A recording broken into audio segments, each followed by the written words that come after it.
So today we are going to discuss about the new chapter, new unit, design of bearings. So first of all, if we discuss what is the bearing.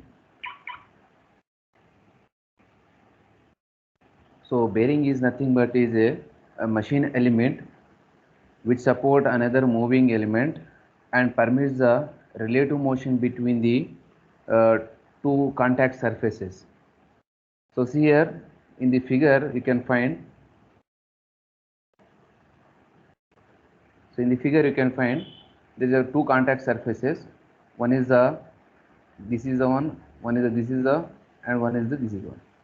So whenever there is a contact surfaces are going to take place, so at that time the bearings are going to support and as well as permit the relative motion between the contact surfaces. So see here one comparison I am showing here. Here bearing is the permitting the relative motion between the contact surfaces. Now one element, machine element is there which preventing from the relative motion between the contact surfaces. Which one that is?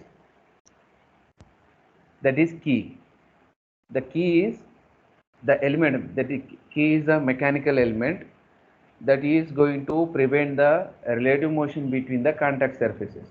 So where we are going to use that key between the while we are assembling the pulley and shaft, isn't it? So whenever the shaft is going to rotate, the pulley also going to rotate. Means the motion between the pulley and shaft in the same manner. There is no relative motion. Same motion is possible, but there is no relative motion. But the bearing, coming to the bearing and key both are opposite purposes. Bearing is here for the uh, permitting the relative motion between the contact surfaces. So here, while allowing the relative motion between the surfaces, what happening here? So there is a friction between the contact surfaces. So due to the frictional resistance, nothing but bearing is always continuous in rotating motion. So while it is rotating, so the contact surfaces are going to overcoming the frictional resistance between the surfaces. So when frictional uh, resistance overcoming the surfaces, what happening? There is a power loss from the coming from the whatever the output from the machine, coming output from the machine, that is going to waste, and because of the overcoming this frictional resistance, metal to metal contact is going to take place. So that's the reason there is a heat generation is there. Okay, so due to this these two are the power. One is the power loss, one is the heat is going to generate it. So due to these two reasons, what happening? Power loss is a economical loss, and heat generation is nothing but due to the heat generation, the service conditions of the material is going to loss. I mean nothing but the material, whatever the properties they have, they are going to lose their properties. Okay, so these two are the disadvantages are going to happening in the while transmitting the permitting the motion.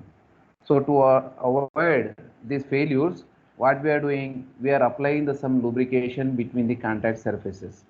So to overcome these two failures, what we are doing, we are applying the some lubrication elements between the contact surfaces, so that the power is going to whatever the power loss is there, that is overcoming here, and due to the frictional overcoming the frictional resistance between the contact surfaces, the heat is generating. That heat is going to reduce due to the supply of continuous this lubrication. Nothing but supplying a lubrication is that nothing but there is a making the smooth surfaces. So due to that, what happening here, the friction is going to neglected. So that's the reason the heat generation is going to avoided here. So this is a brief introduction about the bearings topics. Now coming to the classification. So coming to the classification, bearings are classified broadly two types.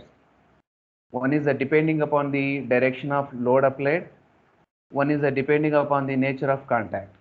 Based on these two things, the bearings are classified. Now we are going to discuss about one by one. So first one, depending upon the direction of load applied. So see here in the first classification, again we have two types of bearings. One is a radial bearing, one is a thrust bearings. So radial bearing is nothing but we are applying the load on the shaft or journal. So see here, Babu, before starting this classification, what is shaft, what is journal, what is bearing, I am going clarity. So see here, the rotating element here called as a shaft, or so see here, this is a shaft, or it is also known as a journal. Okay, the material, the element which is surrounded to the shaft, that is referred as a bearing. So here the bearing is here supporting to the this shaft or journal, and as well as permitting the motion. Okay. Now here the radial bearing. Radial bearing means the load is applied on the shaft or journal perpendicular to the axis of rotation. So here where is the axis of rotation? This is the axis of rotation. So along this axis the shaft is going to rotate. Okay. So along the axis, sorry, perpendicular to the axis of rotation, the load is applying. Here see you can find the load is applying. So such type of bearings are referred as a radial load bearing or radial bearings. Okay. Now thrust bearing is nothing but the load is applied along the axis. Along the axis the load is going to apply. So the shaft axis is here. Along this axis the shaft is rotating. So along this axis of rotation the load is applying. Such type of bearings are referred as a thrust bearings. So where we can find the thrust bearings? In marine applications we can find the thrust application. And radial bearing is general our what our two-wheeler wheels having the bearings at the wheel. There we can find the radial bearings. And in most of the industries the radial bearings are we can find the applications.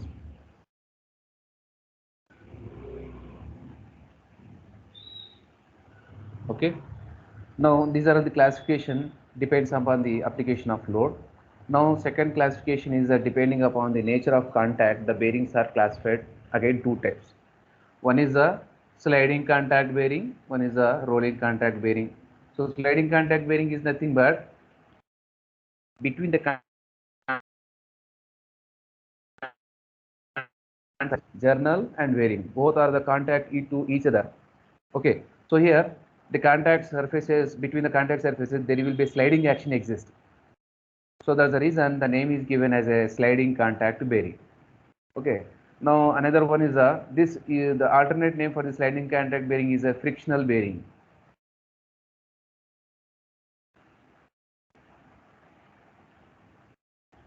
Frictional bearing. Now coming to the rolling contact bearing. So rolling contact bearing, the alternate name we can also call as alternate nothing but we can also call as a anti-friction bearing.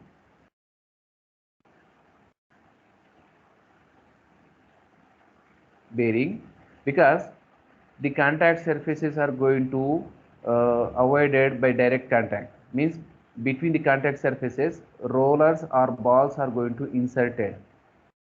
So between the contact surfaces balls inserted, ball to this case and ball to journal, point contact is going to take place. So point to point. So that's the reason the name is given as a anti-frictional bearing. Okay.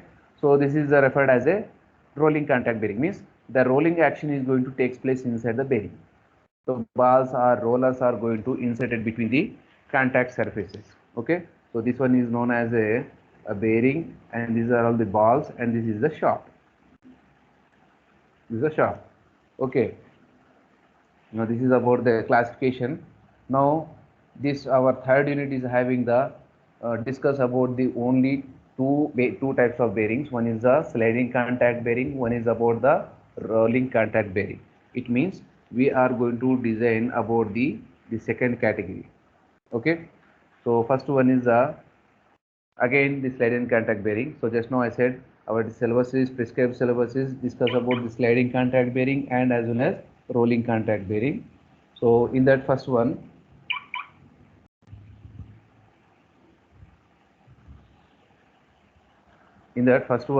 sliding contact bearing. Sliding contact bearing is nothing but there is a sliding action exists between the contact surfaces. So that's the reason we are calling as a sliding contact bearing. So here the sliding action is exists between the surfaces, maybe straight line, maybe in a circular line. So you can see here the figures are listed here. So the sliding action is going to take place along the circumference of the circle. Sometimes the sliding action is going to take place in a straight line. So if the sliding action is going to exist along the straight line, so such application we can find in the crosshead of the steam engine. In the crosshead of the steam engine, we can find the sliding action along the straight line. Okay. So this one I am giving the additional information. Now we are going to discuss about this one. So see here, sliding contact here, the sliding action is going to take place along the circumference of the circle. This circle is referred as a journal, means shaft, and this is one is the bearing, nothing but supporting element as well as permitting the relative motion here. Okay. So here again sliding contact bearing three types: full journal bearing, partial journal bearing, fitted journal bearing. So full, partial, fitted means what? So you can see here, this one is a full journal bearing, this is a partial journal bearing, this is a fitted bearing. So what is full journal bearing? So full journal bearing is nothing but the sliding action is going to take place along the circumference, and the bearing is going to support the journal throughout the 360 degrees of the journal. It means complete circle. It is covering the complete circle throughout 360 degrees of the shaft. Such type of journal bearing is referred as a full journal bearing. So we can find it here the full journal bearing in a radial load application. It means radial load we can apply in this direction or in this direction. Otherwise we can apply the radial load in this direction or in this direction. Means in any direction we can apply the radial load. So there's a reason in most of the industries to lift means to pull and push, to pull and to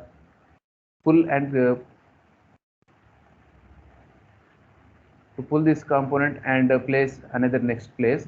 So this type of bearings are going to use here. Here we can find the bearing application. Pulling this one and display transferring to other place and placing here. So here the pulley is having the this type of full journal bearing. And partial bearings. Coming to the partial bearings. So partial bearing is nothing but here the angle of contact of the bearing with the journal 120 degrees. Such type of bearing is referred as a partial journal bearing. Now application of the partial journal bearing, we can apply this partial bearing to the radial load only one direction. In this single direction only we can apply the load. If you apply the another direction, what happens? The shaft is going to come outside of the bearing. So we cannot apply it in this direction. The radial load we can apply only one direction. Okay. So such type of bearings we can find in the railroad application. In a trains, the wheels, you can find this type of bearings. So the bearing is supported to the chassis of the train. Okay. And the shaft, whatever the shaft carrying the tires of the rail, so that is going to inserted here. Only always the load is applied in this direction. Okay. Now coming to the fitted bearing. So these two are referred as a class clearance bearing. Clearance bearing, because always there is a clearance between the shaft and bearing. So that's the reason these two are referred as a clearance bearing. So if the clearance neglect, so that is referred as a fitted bearing. How we are going to neglecting the clearance? So see here, these two are the, if you observe these two diagrams, the diameter of the journal is less than the bearing diameter. The diameter of the journal here less than the bearing diameter, but here the diameter of the journal greater than the bearing diameter. So in this way, we are neglecting the clearance. So that's the reason it is referred as a fitted bearings. So here also in fitted bearings, only for the small load application we are going to use only particular limited application. That too also only single direction radial load we are going to apply to this fitted bearings. So these are all the types of sliding contact bearings. Again, the sliding contacts bearings are going to divide based on the thickness of the layer of lubricant between the contact surfaces. So based on the thickness of film, the bearings are again, this sliding contact bearing again going to divide, classified thick film lubricated bearing, thin film lubricated bearing, zero film lubricated bearing, and hydrostatic lubricated bearing. So thick film lubricated bearing, nothing but the name is indicating here. The two bearing elements means the two elements bearing and journal. This is a journal and this is a bearing. These two are going to separated completely with the help of thick film between these. With the help of thick film of lubrication between the two surfaces. So in this manner, the thick film bearings are going to operate. So this one is also referred as a hydrodynamic lubricated bearing.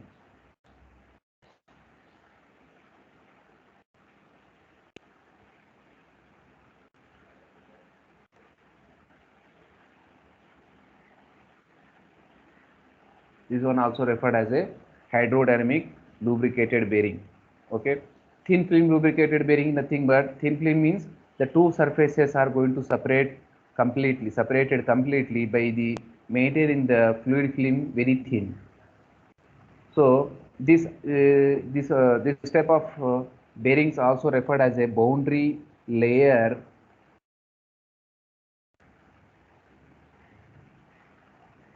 lubricated bearing.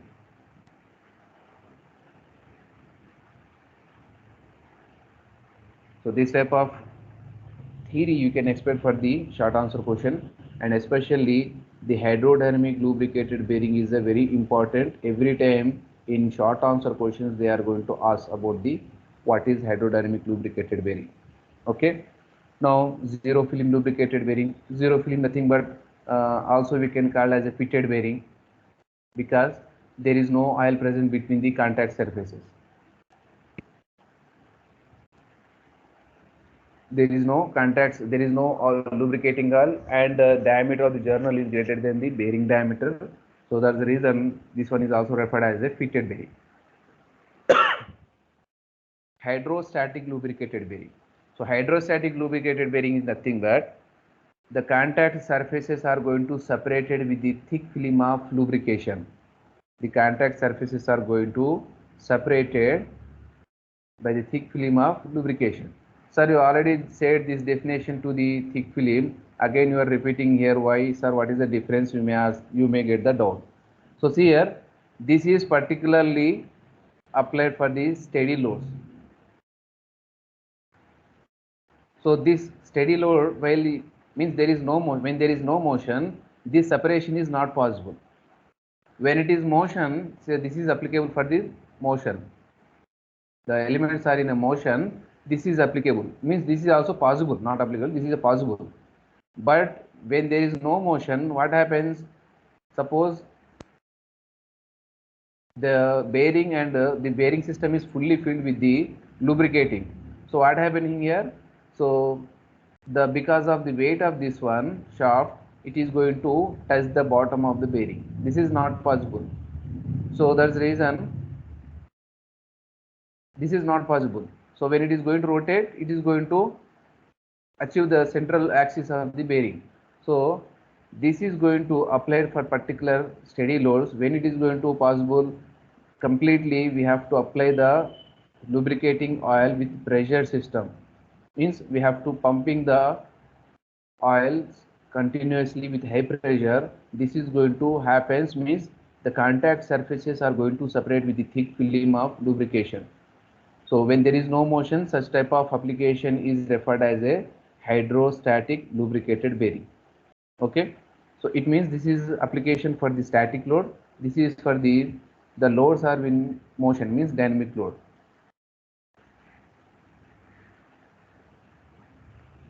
Dynamic load.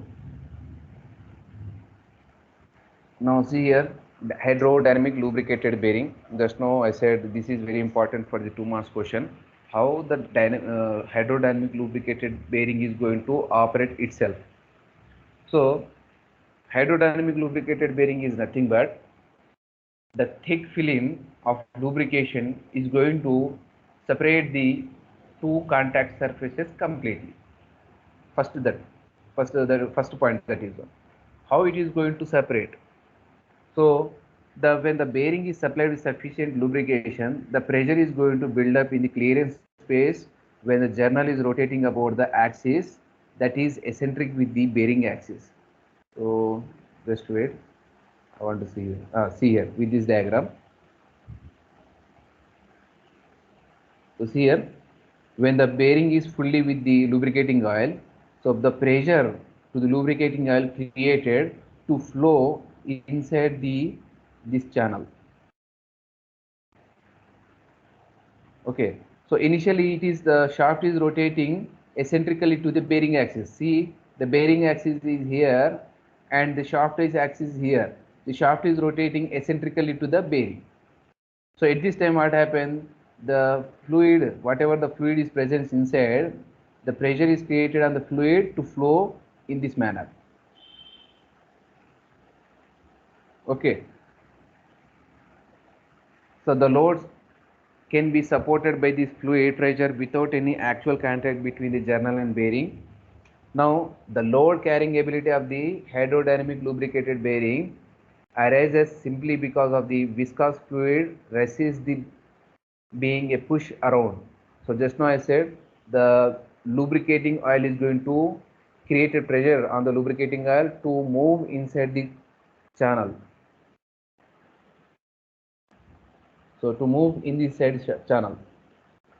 So while moving this channel, the fluid is moving in this channel, the load carrying ability of the bearing is going to generate. So how it is going to move in this side?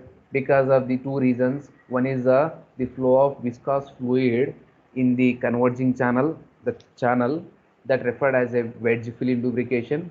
Nothing but because of the wedge film lubrication, the load carrying ability of the bearing is going to achieve.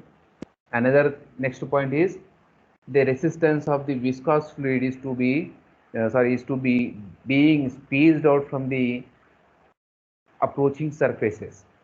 Nothing but squeeze film lubrication. Because of these two phenomena, the load carrying ability of the hydrodynamic lubricated bearing is going to achieve. Nothing but the name hydrodynamic is going to fulfill because of these two processes. One is the wedge film, one is the squeeze film. So wedge film is nothing but the fluid is flowing, the fluid is allowed to flow inside the converging channel. See here, there is a converging channel.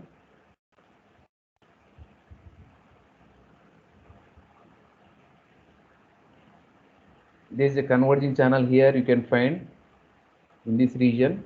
The fluid is allowed to flow inside this channel. So what happening here when it is allowed to flow inside this channel? So the pressure is created on the shaft. Slowly the shaft is going to move towards the center axis of the bearing. So initially the axis of the shaft, axis of the bearings both are eccentric.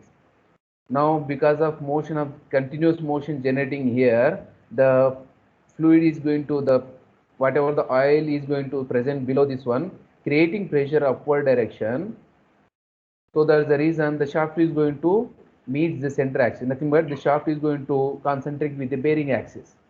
In this manner, the hydrodynamic bearing is going to achieve. Means achieving nothing but lower carrying ability is going to generated. Another one, because of the fluid flowing in this one, the fluid is going to squeezed out and it is going to create a pressure, and slightly this shaft is going to make a concentric with the bearing axis. In these two phenomena, the load carrying ability of the hydrodynamic bearing is going to achieve.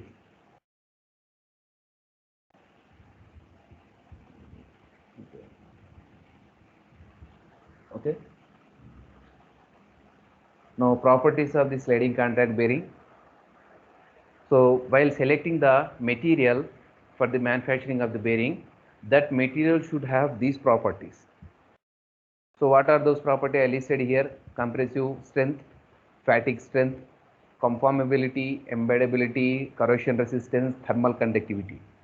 So these whatever the listed here, this is the very important property. Even while you are designing in the you are analyzing in the ANSYS software also. While if you select in the final year project for the designing the bearings, so these properties are going to list in the ANSYS software also. Okay. So compressive strength. So compressive strength means what? So compressive strength means, just now I said in hydrodynamic lubricated bearing how the load carrying ability is going to achieve because of the wedge film. Wedge film nothing but the fluid is allowed to move through the wedge channel. Because of motion of the fluid through the wedge channel, the fluid is going to create a pressure on the shaft. So because of that creating pressure, the shaft is moving nothing but concentric with the shaft axis, bearing axis. So in that manner, the creating the pressure there. So when the pressure is creating, what happening? The bearing, if the bearing material whatever we selected, if that material should not able to resist that pressure, simply the bearing material is going to fail. So our whatever selecting that should have the high compressive strength, means the whatever the pressure is creating inside, that pressure should be sustained by the material. So that is referred as a compressive strength. Okay. And fatigue strength. Fatigue is nothing but fatigue failure means what, Babu? Already you studied in the mechanics of material. Fatigue is because of continuous cyclic loading application, the material is going to fail. Such type of failure is referred as a fatigue failure before rupture. Okay. So here also the bearing purpose is applying the continuously or permitting the relative motion continuously for 8 hours per day or 24 hours per day, whatever it may be. Continuously cyclic process is going to happening in the bearing. If the bearing is not able to sustain the fatigue cycles, so the bearing is going to fail.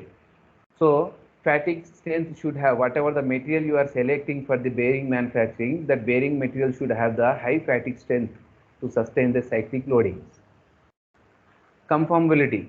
So conformability is nothing but the material what we are selecting, that should have the high conformability. Conformability is nothing but when there is a shaft deflection inside the bearing, that is going to accommodate by the bearing.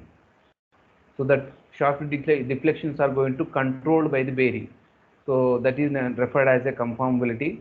So why the shaft deflections are going to generated? Because continuously inside the bearing, heavy pressure is created by the oil, isn't it? So that's the reason there is some deformation in the diameter. So that's the reason what happened when the clearance, suppose this is the bearing initially. So because of continuous cyclic application, cyclic load application, this diameter is going to extend it somewhat, enlarge somewhat. So see here, there is some clearance is generated. So when there is clearance, the shaft is going to, when there is a clearance exists, the shaft is going to vibrate, start vibration. So when the shaft is continuously vibrating, what happening? Whatever the previously the looseness created, that is going to again increases. If the bearing material should not have this conformability, this type of failure is going to happen. If bearing having the high conformability, whatever the deflections are going to take place, that is going to control. That control ability is going to achieve by this conformability property. Embeddability is nothing but whenever we are supplying the material, lubricating oil, some dust particles are present in the lubricating oil. Otherwise, because of continuous rotation, there is a dust is going to form inside the bearing contact surfaces. So if the bearing material have this embeddability property, so the failure of the chances is going to we can avoid. So embeddability is nothing but the dust particles are going to collected by the bearing material. The dust particle is going to collected by the bearing material. So in that manner, the dust is not going to present while it is operating. So in that way, we can avoid the failure chances. So bearing material should have the embeddability property also. Now corrosion resistance means As you know, when it is working under moisture condition, you should have the high corrosion resistance. Otherwise, the bearing is not going to permit the relative motion. Okay, not permitting relative motion means nothing but loss of power, loss of material, everything is going to takes place loss. Now, thermal conductivity. Thermal conductivity is a major role while designing this bearing. Now, thermal conductivity means what? Heat transfer per unit length. Heat transfer is denoted by capital Q. I think you already studied a heat transfer subject. Heat transfer is denoted by capital Q. Heat transfer per unit length, nothing but watt per meter, referred as a thermal conductivity. So, if the bearing material should not have, if bearing material not having the thermal conductivity, is going to lose their properties. Properties means ductility, hardenability, whatever is there. So that all things, these are all previously discussed properties. These are all going to lose. Okay. So why the thermal conductivity property should have? Because when the bearing is continuously rotating, there is a heat. There is a chances of to generating the heat at a lot amount. So if that heat is not allowed to dissipate to the surrounding, so the heat is going to accumulated inside that, and there is a chances to lose their property, and service of the bearing is going to give very less. So these are the properties where we have to maintain in the bearing material while selecting the bearing material. Okay. Now generally material used for the sliding contact bearings. These are all the general used materials. Babbitt material. So Babbitt materials are the nothing but just wait. So Babbitt material is nothing but it is a tin based and a lead based material. So Babbitt materials are going to use when the maximum bearing pressure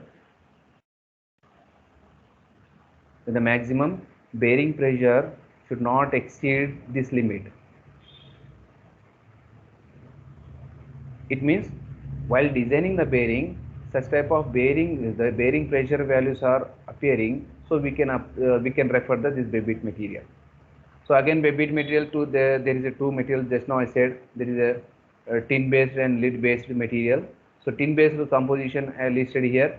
So this composition and pressure value is very important for the short answer questions.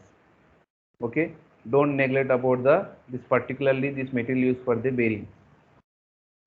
Now lead based material having the composition tin 90%, copper 4.5%, antimony 5%, lead 5%, and lead based material lead is of 84%, tin is a 6%, antimony is a 9.5, copper is a 0.5%, and the second one is a bronze.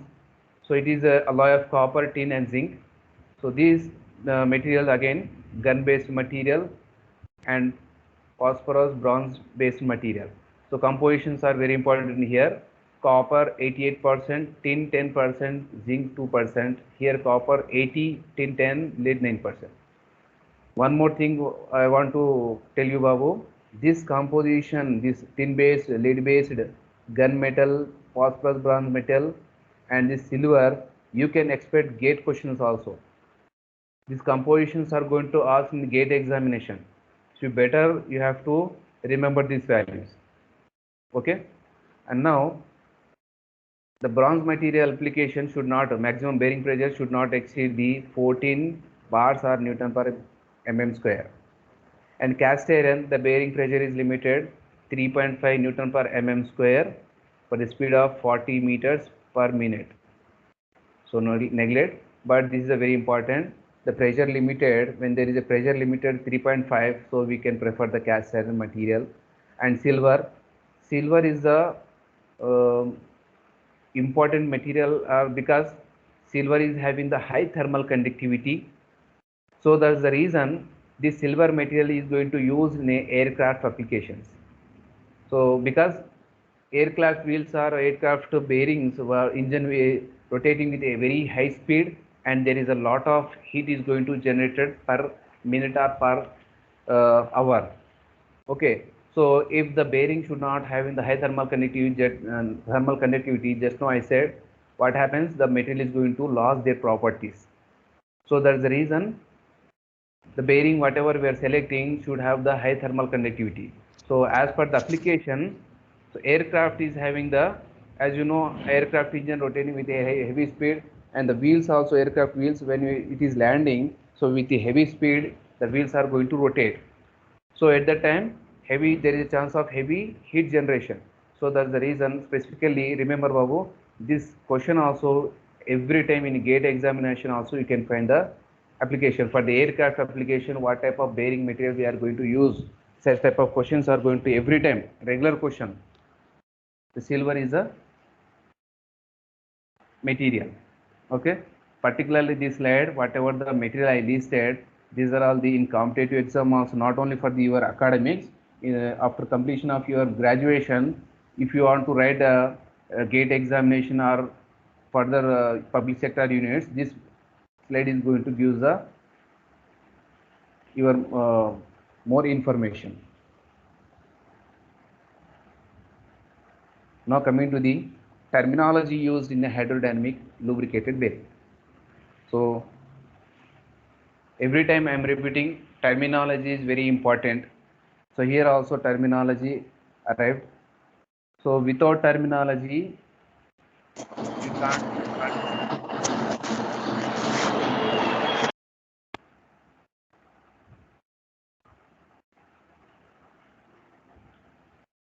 So this is a terminology. One by one, if we discuss diametral clearance. So diametral clearance is nothing but it is the distance between. See here for this figure. This is the journal. Inside this one is referred as a journal, and this is the bearing outside element, and between these two lubricating oil present, and this is the line of center. Okay, and the distance between the bearing center to journal center is referred as a eccentricity. Okay, now first one, diametral clearance. Diametral clearance is denoted by small c. It is the distance between the diameter of the bearing to diameter of the journal. Okay, so see here, d minus d. Capital D represents the diameter of the bearing, small d represents the diameter of the journal.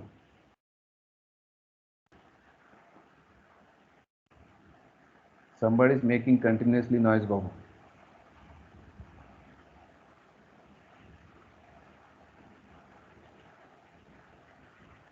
Okay, now in designing of this hydrostatic lubricated bearing, the C value should be maintained in an optimum way, not too short, not too larger. Because see here, if we maintain the C, small c, diameter clearance very larger, so there is a chance of leakage of lubricating oil. Means whatever the lubricating oil presents inside this, that is going to come outside. So that is going to happen. That is the one kind of disadvantage. Otherwise, we can call as that is one failure. Okay, and if we maintain the too small, this C value, what happens? Necessary velocity gradient is not going. Velocity gradient is nothing but per time the speed we have to maintain. That velocity gradient is going to not achieve if we maintain the very small. It means the C value should not vary too short and very not should not a too larger. In an optimum way we have to maintain. Okay, and radial clearance. Radial clearance. So radial clearance is denoted by small c suffix 1.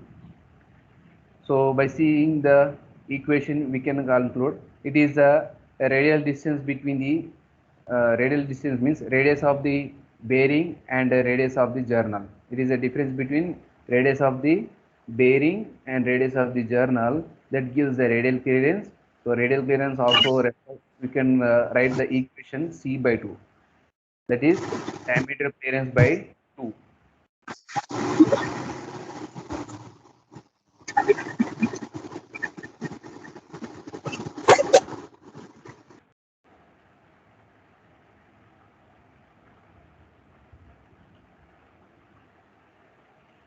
Okay, and the diameter clearance ratio, it is the ratio of diameter clearance to the journal diameter. So this is a diameter clearance and D is the shaft diameter, journal diameter. So we can also write the equation D minus D by small d. Eccentricity, it is denoted by small e. Eccentricity is nothing but distance between the shaft and bearing centers. Okay, and the line of action is going to always passes through these two centers. And minimum oil film thickness. Minimum oil film thickness is denoted by H naught. Minimum oil film thickness is going to denoted by H naught. So see here in the figure, minimum oil film thickness is nothing but it is the minimum distance between the contact surfaces. So see here H naught we can find. So H naught is nothing but along the line of action, line of center, there is a less distance between the contact surfaces. So due to what is the reason? Due to the reason when there is a lubricating oil means very at the initial stage of the motion, means when there is a eccentricity larger value. So at the beginning we can find the eccentricity larger. At the initial stage we can find this minimum oil film thickness along the line of center. That is referred as a H naught. Now H naught also we can call we can also define with this equation C by 4. H naught is equal C by 4. C is the diametral clearance. Now eccentricity ratio, it is a ratio of eccentricity to the radial clearance. So see here it is denoted by epsilon and small e by C1. So this equation we can also write in this manner. Okay. Now short bearing, long bearing. What is short bearing? What is the long bearing? If L by D ratio, length of the bearing to the diameter, L by D, length of the bearing and journal diameter is less than 1, such type of bearings are referred as a short bearings. If L by D ratio is greater than 1, such type of bearings referred as a long bearings. Okay. Now L by D ratio, this is a very important question, Babu. This is the first one, this is the second one, and this is the third one. L by D ratio equal to 1, such type of bearing is referred as square bearing. Okay, these three are also very important gate exam point of view. Directly you can find this type of question. If L by D ratio is less than 1, so what kind of bearing it is treated? Okay. Now bearing characteristic number and bearing modulus for the journal bearing. So bearing characteristics number here,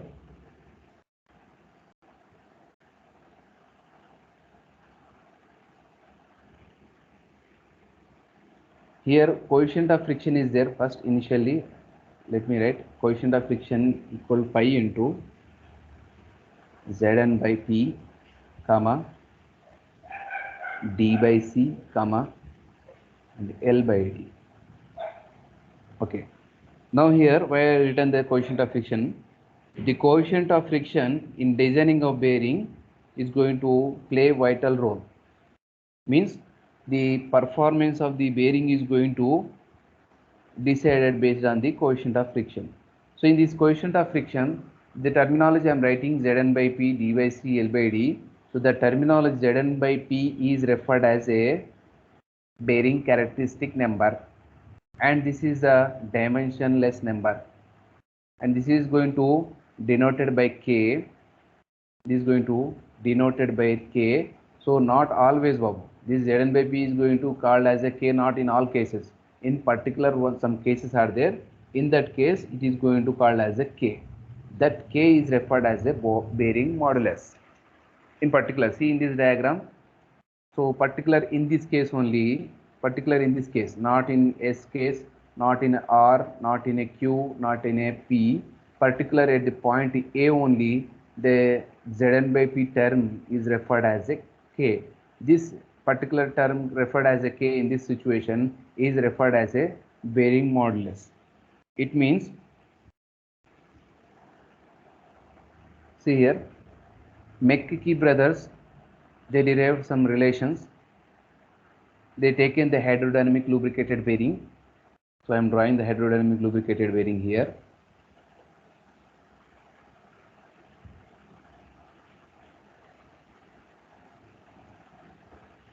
I am drawing the hydrodynamic lubricated bearing here. So this is a journal rotating about eccentric axis. Eccentric means there is a distance between two axes. This is the bearing and this is the journal. Now see here, if you see in this diagram, there are three zones are there. First one is the thick film lubrication. Medium one is the partial lubrication. Third one is the thin film or boundary lubrication. The first two zone referred as a stable condition. The last zone is an unstable condition. It means how they are going to draw this graph. They are drawn this graph. See here. Initially, the shaft is a rest position and the bearing is fully filled with the oil. Now the shaft is going to rotate. Start to rotate. What happens? The pressure is created on the fluid lubricating oil to flow inside this channel, wedge channel. So while it is flowing, the fluid is going to create a pressure on the shaft. Due to creating this pressure, this axis of the shaft is going to make the concentric with this axis. It means now it is rotating here. Okay, now it is running on.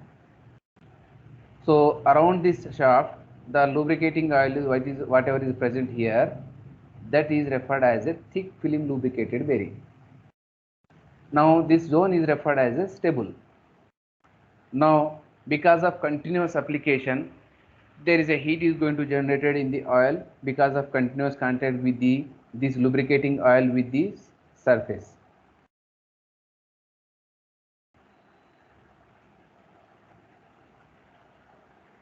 So see here, because the lubricating oil is going to continuously contact with this journal.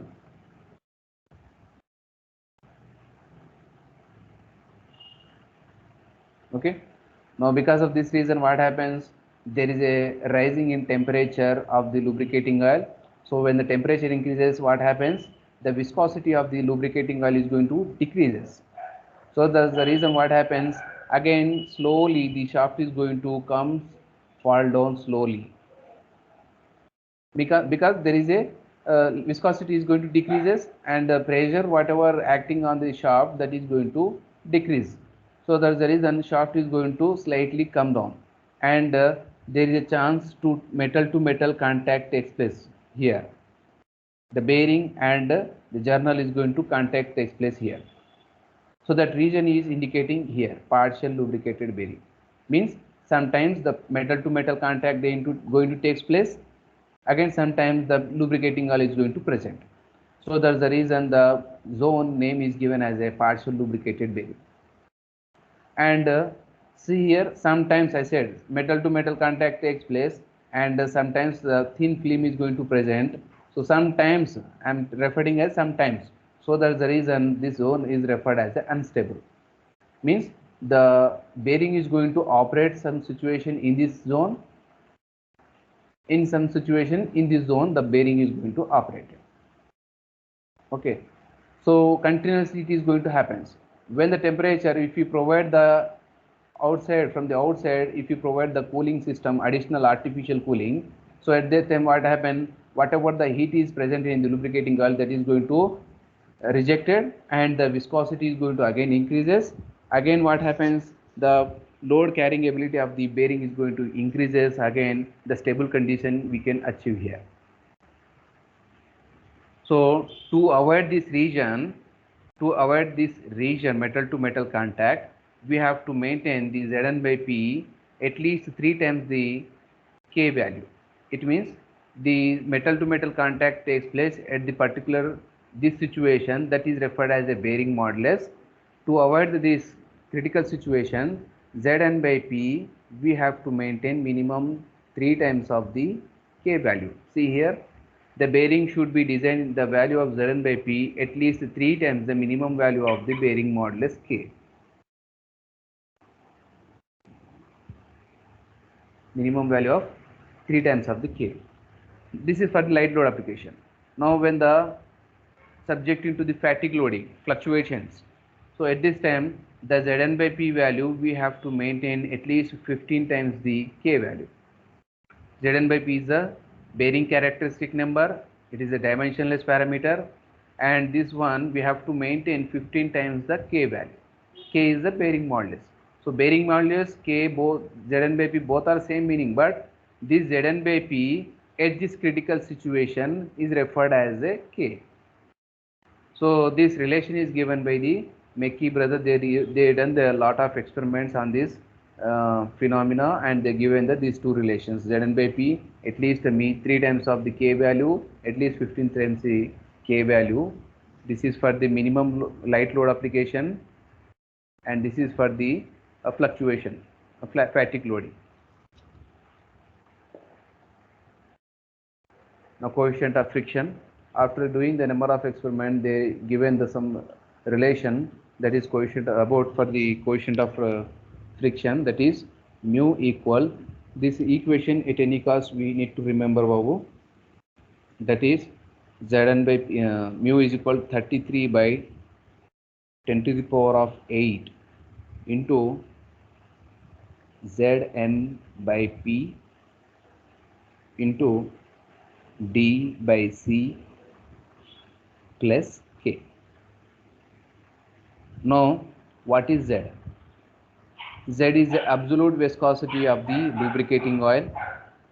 Absolute viscosity of the lubricating oil, that is kg per meter seconds. Okay, and n is the speed of the bearing, rpm, and p is the pressure acting on the bearing in a bars or Newton mm square. D is the journal diameter in mm. C is the diametral clearance, and K is the constant here factor. That values, the K value we are going to select, we have to select based on the L by D ratio. If the L by D ratio falling between the 0.75 to 2.8 in this region, the K value we have to select as a 0.002. So based on this L by D ratio, these limited values, we have to select the one correction factor 0.002. Okay, so most of the cases directly we can take this one, because most of the problems are directly asking 0.002 only. No need to remember this L by D ratio also. This is I am giving the additional information, but this coefficient of friction equation at any cost we have to remember 33 by 10 to the power of 8 Zn by P into D by C plus K. Okay, now see here one table I given here. From this table, Z value we can find, Zn by P value we can find, C by D value we can find, and L by D we can find. Okay, so based on the question, what type of question is given? Suppose question is given about the two-stroke gas or oil engine, or otherwise the question is belongs to marine steam engine, otherwise stationary engine. So here machinery type, what type of machinery is given in the question, that we have to focus. Based on that, we have to select these all parameters.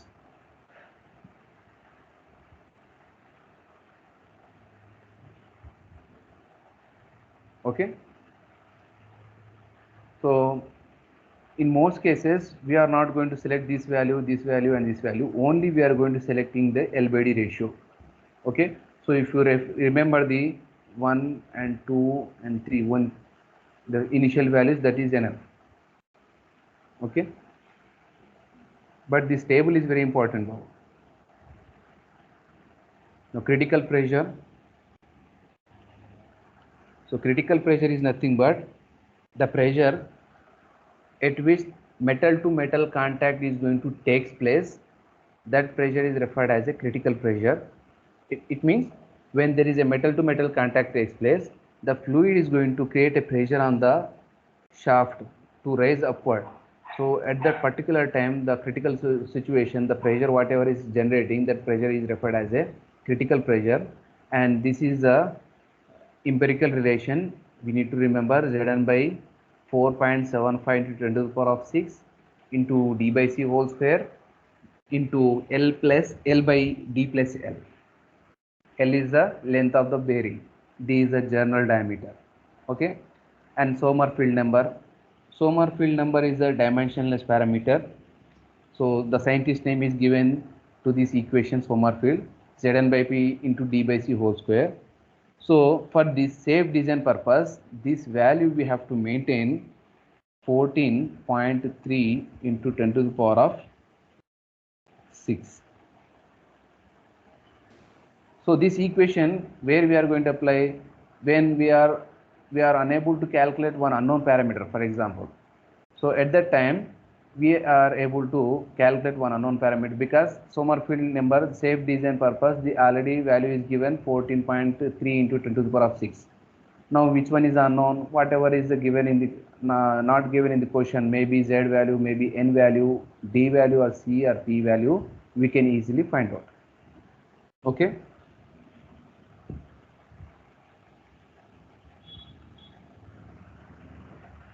So heat generated in bearing. So this topic we'll discuss in tomorrow.